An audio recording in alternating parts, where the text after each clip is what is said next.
Hello मेरे प्यारे साथियों, हमारी जिला दर्शन की नेक्स्ट क्लास होने वाली है। अगर आप लोगों ने अभी तक उन क्लासों को नहीं देखा है तो कृपया जाकर उन क्लासों को भी ज़रूर देखें। जिला दर्शन की क्लासें आपके एग्ज़ामों के लिए बहुत ही इम्पोर्टेंट होने वाली है। हम जो चर्चा करें हैं ना, वह हम हमारे जयपुर शहर पर कर रहे हैं। आपको जयपुर शहर की अप्रोक्सीमेट 3 से 4 क्लासें और देखने को मिलने वाली है। उसके बाद हम नए ज़िले पर चर्चा करेंगे। तो अगला जो हमारा ज़िला होगा ना, वह हमारा हो जाएगा जयपुर ग्रामीण। अगर आप चैनल पर पहली बार आए हैं तो कृपया चैनल को सब्सक्राइब करें और अपना सपोर्ट ज़्यादा से ज़्यादा अपना सपोर्ट करें। तो आज जो हम चर्चा करने वाले हैं, जो दर्शनीय स्थल है ना जयपुर के, उन पर जो आज का जो हमारा पहला दर्शनीय स्थल है वह हमारा है रामनिवास उद्यान। तो जो हमारा पहला है वह कौन सा है? तो आज का जो पहला है ना हमारा, वह हमारा रामनिवास उद्यान है। यानी हम रामनिवास उद्यान पर चर्चा करने वाले हैं। तो इस उद्यान का निर्माण है ना 1868 ईस्वी के अंदर स्वयं सिंह ने करवाया था।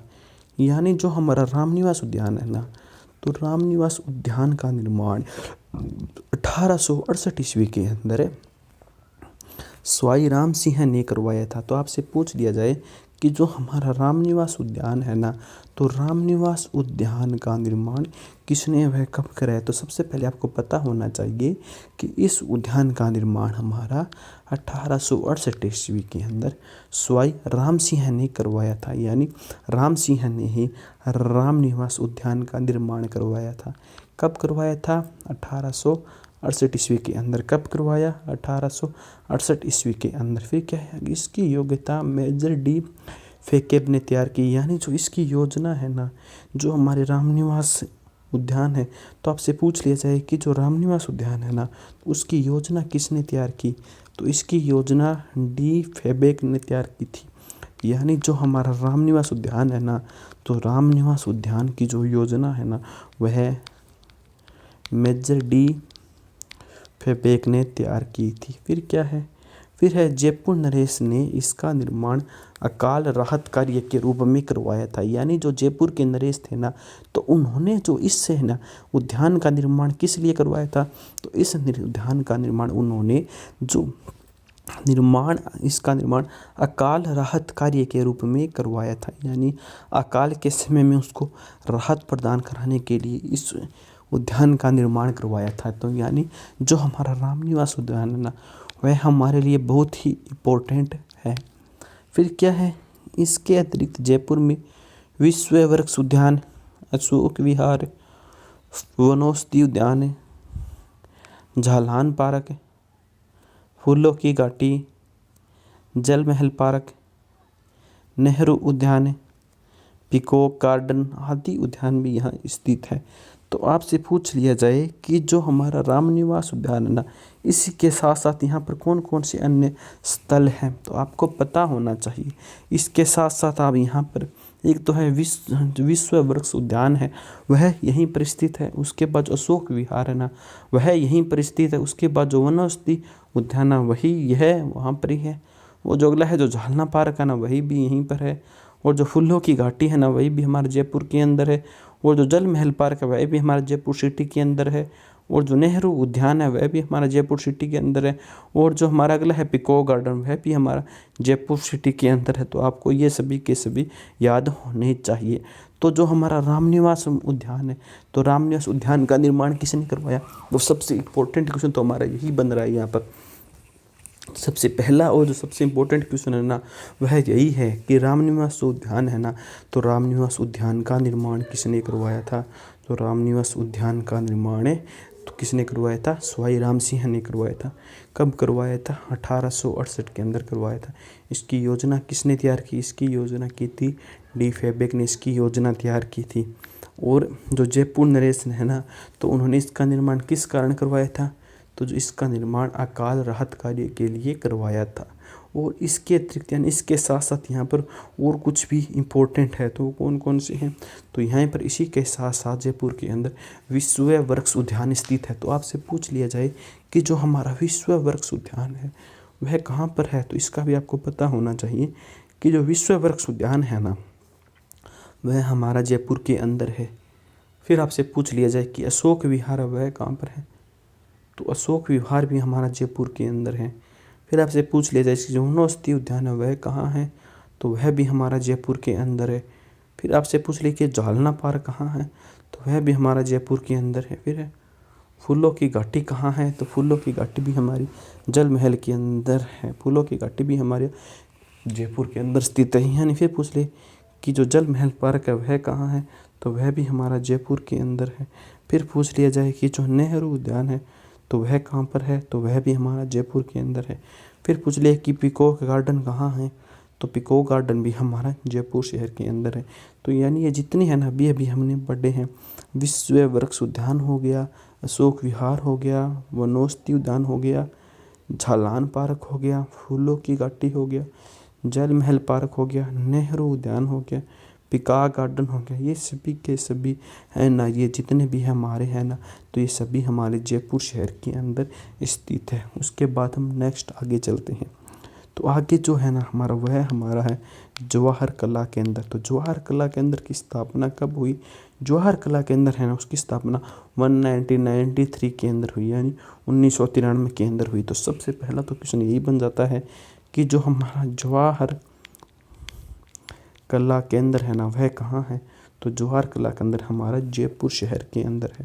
कहाँ पर है ये हमारा है जयपुर शहर के अंदर है। तो जो हमारा है ना इसकी जो स्थापना है वह कब हुई? 1993 यानी 1993 को जवाहर कला केंद्र की स्थापना हुई थी। फिर है कलाओं, नृत्य, संगीत एवं नाट्य विधाओं के साथ चित्र, मूर्ति एवं अन्य कलाओं से जुड़ा हुआ जयपुर स्थित करौली के लाल पत्थरों से निर्मित जवाहर कला केंद्र कला संरक्षण, विकास एवं विस्तार की दृष्टि से अत्यंत उल्लेखनीय है। यानी जो हमारा है जवाहर कला केंद्र है तो वह क्या कुछ है, तो जवाहर कला केंद्र 1993 के अंदर इसकी स्थापना हुई है। कलाओं, नृत्य, संगीत एवं नाट्य विधाओं के साथ साथ चित्र, मूर्ति एवं अन्य कलाओं से जुड़ा हुआ जयपुर स्थित करौली के लाल पत्थरों से निर्मित जवाहर कला केंद्र संरक्षण, विकास एवं विस्तार की दृष्टि से अत्यंत उल्लेखनीय है। फिर क्या है? फिर है कि जो प्रशासनिक दृष्टि से यह केंद्र सामान्य प्रशासन, यानी जो प्रशासन की दृष्टि से क्या हो गया, तो प्रशासन की दृष्टि से यह केंद्र सामान्य प्रशासन, संगीत, नृत्य, नाटक, प्रलेखन एवं दृश्य कला विभागों में बंटा हुआ है। यानी जो हमारा यह है ना जवाहर कला केंद्र, यह प्रशासनिक दृष्टि से यह केंद्र सामान्य प्रशासन, संगीत, नृत्य, नाट्य, प्रलेखन एवं दृश्य कला विभाग में बंटा हुआ है।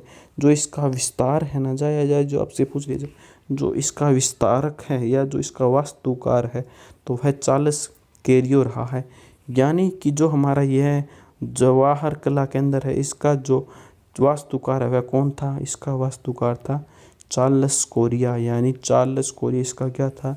चार्ल्स कोरिया इसका एक वास्तुकार था। तो इसका हमको अच्छी तरह और एकदम परफेक्ट तरीके से पता होना चाहिए। तो जो हमारा जवाहर कला केंद्र है क्या हो गया? तो जवाहर सबसे इम्पोर्टेंट तो यही है हमारा कि जो हमारा जवाहर कला केंद्र है ना, तो जवाहर कला केंद्र इसकी स्थापना कब हुई? इसकी स्थापना 1993 में हुई। फिर क्या है? फिर है यह कलाओं और नृत्य एवं नाट्य विधाओं के साथ चित्र, मूर्ति एवं अन्य कलाओं से जुड़ा हुआ जयपुर स्थित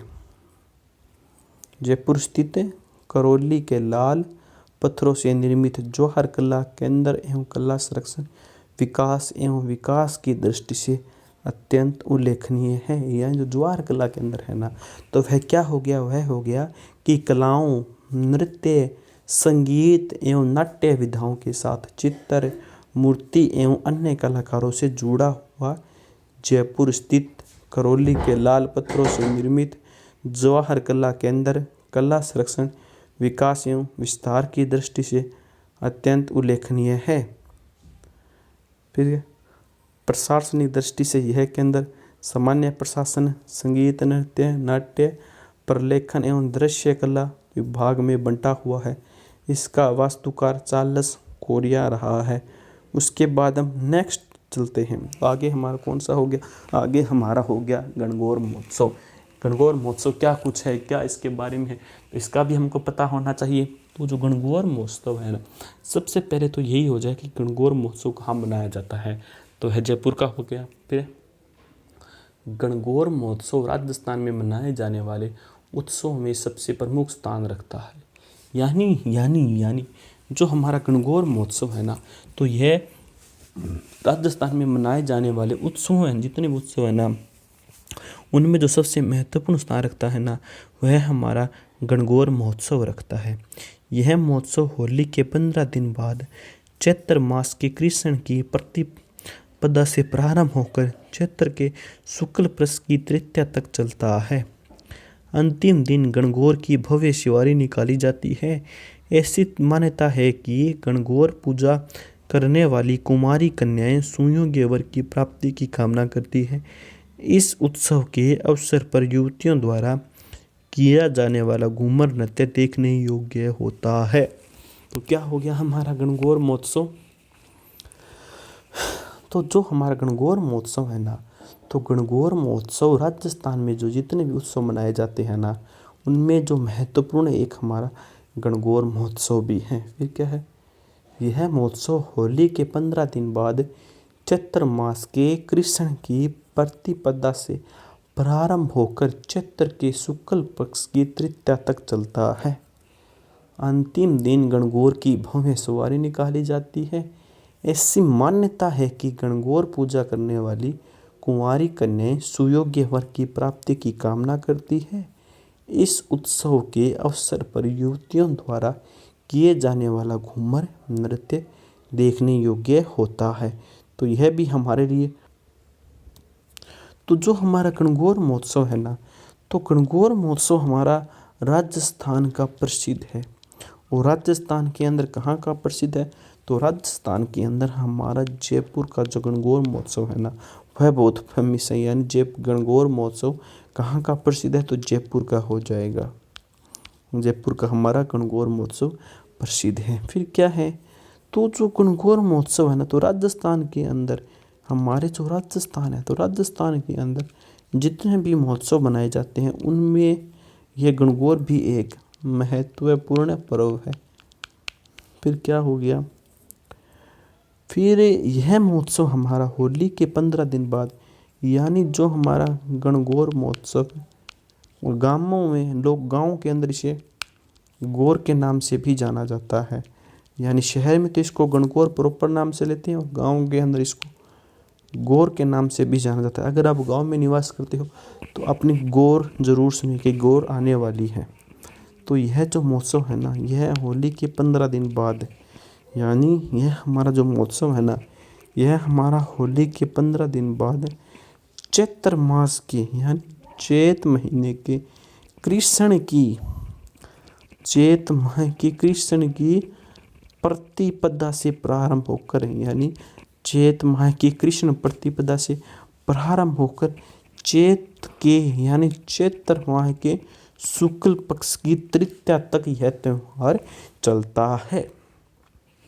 अंतिम दिन, जो गौर का अंतिम दिन होता है ना, तो उस दिन गणगौर की, यानी गौर की है ना, गौर की भव्य सवारी निकाली जाती है। तो उस दिन क्या निकाली जाती है, उस दिन जो गौर होता है ना, गौर होती है ना, तो गौर की जो है कि भव्य सवारी निकाली जाती है, जो कि अपने आप में बहुत ही शानदार और देखने योग्य होती है। फिर जो इस दिन है ना, यानी गणगौर है ना, तो गणगौर महोत्सव के दिन जो कुंवारी कन्याएं होती है ना, कुंवारी कन्या, वह अपने मन चाहे युवक, यानी मन चाहे सुयोग्य वर की प्राप्ति के लिए इस व्रत को करती है। इस उत्सव के अवसर पर युवतियों द्वारा जो किए जाने वाला घूमर नृत्य देखने योग्य होता है। तो यहाँ पर एक प्रश्न और भी उठ रहा है कि जो गणगौर है ना, तो गणगौर के पर्व पर कौन सा नृत्य किया जाता है। तो जो गणगौर है ना, तो गणगौर के पर्व पर हमारा जो है ना, युवतियाँ हमें घूमर नृत्य करती है। तो आपसे पूछ लिया जाए कि घूमर नृत्य कब किया जाता है, तो घूमर नृत्य ज़्यादातर किस में किया जाता है, तो ज़्यादातर के अंदर यह आ जाएगा गणगौर में किया जाता है।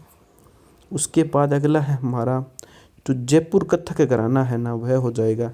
यानी जो जयपुर का जो कथक के अंदर है ना, तो सबसे पहला तो हमारा यही हो गया कि जयपुर कथक के अंदर की स्थापना कब हुई। तो इसकी स्थापना कब हुई, तो इसकी स्थापना हमारी 1978 के अंदर हुई थी। तो जयपुर कथन की शुरुआत कब हुई, 1978 में की गई। तो जो हमारा कथक घराना है, तो उसकी स्थापना कब हुई, उसकी स्थापना हमारी हुई थी 1978 के अंदर, यानी 1978 के अंदर। फिर आगे क्या है, यह केंद्र जयपुर घराने के कथक नृत्य का पारंपरिक प्रशिक्षण देने तथा नृत्य कला के प्रति अभिरुचि पैदा करने के लिए विख्यात है। यानी जो हमारा जयपुर कथक के अंदर है, तो इसकी स्थापना कब हुई थी, 1978 के अंदर। इसका मुख्य उद्देश्य क्या है, तो इसका मुख्य यही उद्देश्य था कि जो जयपुर का जो नृत्य है ना, उसको बनाए रखना और उसका पारंपरिक प्रशिक्षण देना, तथा जो नृत्य की कला है ना, तो नृत्य की कला के लिए उसके अंदर अभिरुचि पैदा करना, इसी जयपुर घराने का मकसद था। फिर जो अगला हमारा क्या हो गया, अगला हमारा है शीला देवी माता। अब हम शीला देवी माता पर विस्तृत चर्चा करने वाले हैं, उनके बारे में संपूर्ण जानकारी हासिल करने वाले हैं।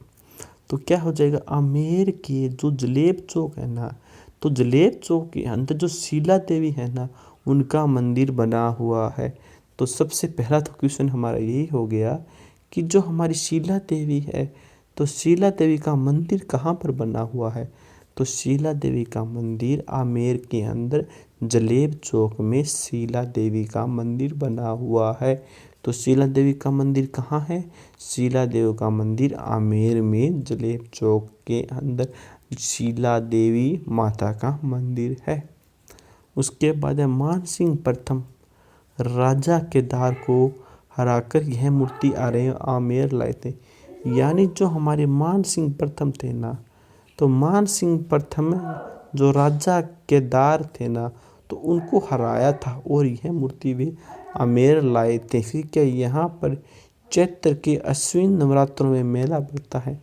यानी यहाँ पर चैत माह में अश्विन के नवरात्रों में यहाँ पर मेला भरता है, यहाँ पर शीला देवी माता का मेला भरता है। यहाँ पर बंगाली पद्धति से पूजा होती है। यानी जो हमारा शीला देवी माता का मंदिर है, अगर हम चर्चा करें यहाँ पर पूजा किस प्रकार होती है, तो यहाँ पर बंगाली पद्धति के अनुसार यहाँ पर पूजा होती है। फिर क्या है, माता की मूर्ति के ऊपर पंचदेवों की प्रतिमाएं उत्कीर्ण है। यानी जो हमारी शीला देवी माता है ना, तो शीला देवी माता की जो मूर्ति है ना, तो मूर्तियों के ऊपर पंचदेवों की प्रतिमाएं उत्कीर्ण है। यानी शीला देवी माता की जो मूर्तियां हैं ना, उन पर पंचदेवों की मूर्तियां प्रकीर्ण उत्कीर्ण है। यह कछवाए शासकों की आराध्य देवी है। तो कछवाए शासकों की आराध्य देवी कौन है, उनकी आराध्य देवी है शीला देवी माता। यानी कछवाए वंश की आराध्य देवी कौन है, तो कछवाए वंश है ना, उनकी जो आराध्य देवी है ना, तो उनकी आराध्य देवी है शीला देवी माता। उसके बाद हम आगे चलते हैं। आगे हमारी आ जाती है सांस्कृतिक विरासत। अब हम सांस्कृतिक विरासत पर चर्चा करने वाले हैं।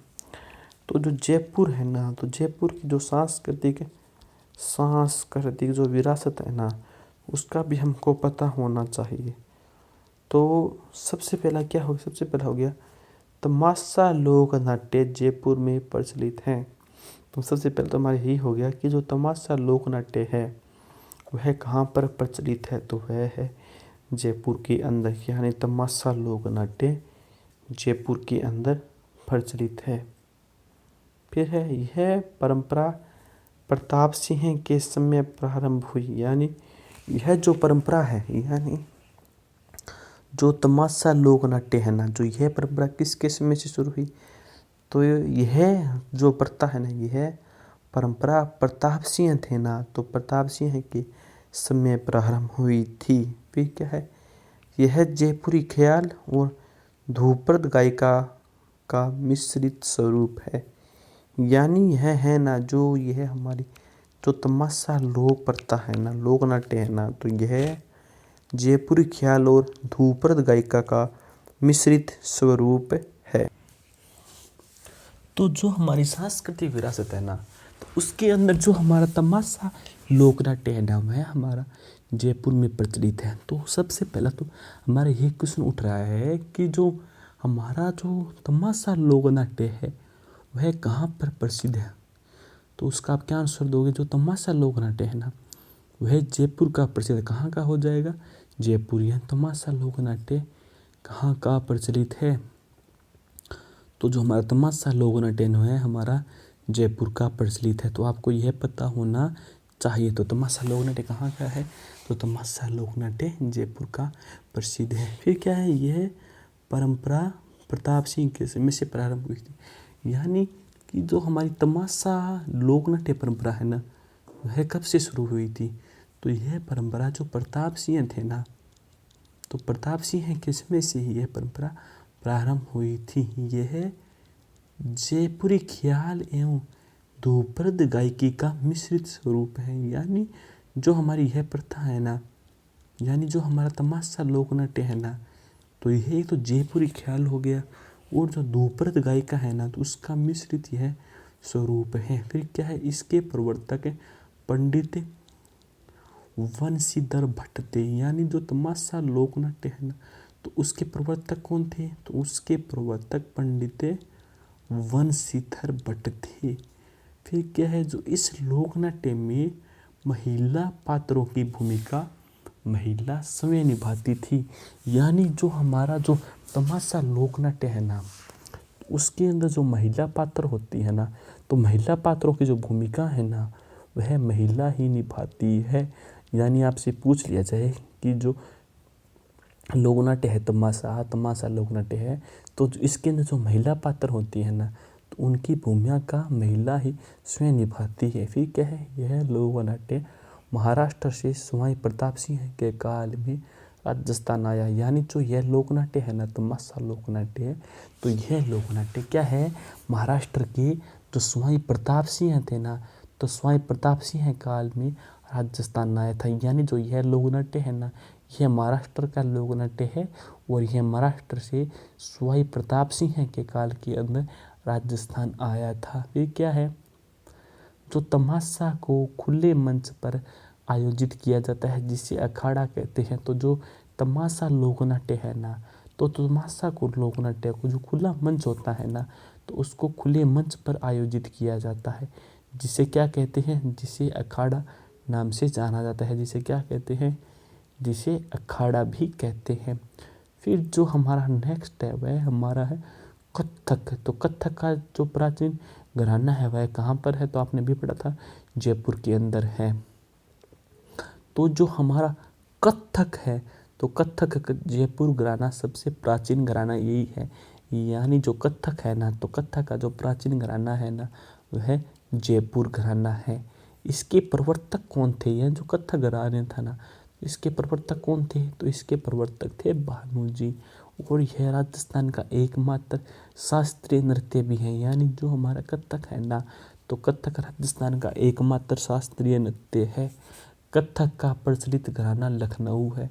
यानी जो कथक है ना, तो कथक का जो प्रचलित घराना है वह कौन सा है, वह लखनऊ है। फिर क्या है, कथक के जयपुर घराने का आरंभ स्वाई जयसिंह के समय हुआ। यह जो कथक है ना, तो कथक के जो जयपुर घराना है ना, तो जयपुर घराने का आरंभ स्वाई जयसिंह के समय हुआ था। फिर क्या, इसमें कृष्ण की बाल लीलाओं, गोपियों एवं कृष्ण का रास, शिव पार्वती प्रणय एवं गणपति एवं वीणा वादनी आदि इसके मुख्य विषय है। फिर क्या है, नोट, जो जयपुर कथक केंद्र की स्थापना 1938 ईस्वी में की गई। यानी जो हमारा जयपुर कथक है ना, तो जयपुर कथक की स्थापना 1978 ईस्वी के अंदर की गई। हसरत जयपुरी को राजस्थान सरकार द्वारा 2013 में राजस्थान रत्न पुरस्कार दिया गया। यानी जो हसरत जयपुरी है ना, तो हसरत जयपुरी को राजस्थान सरकार द्वारा 2013 में राजस्थान रत्न पुरस्कार दिया गया। और यह प्रसिद्ध गीतकार भी थे।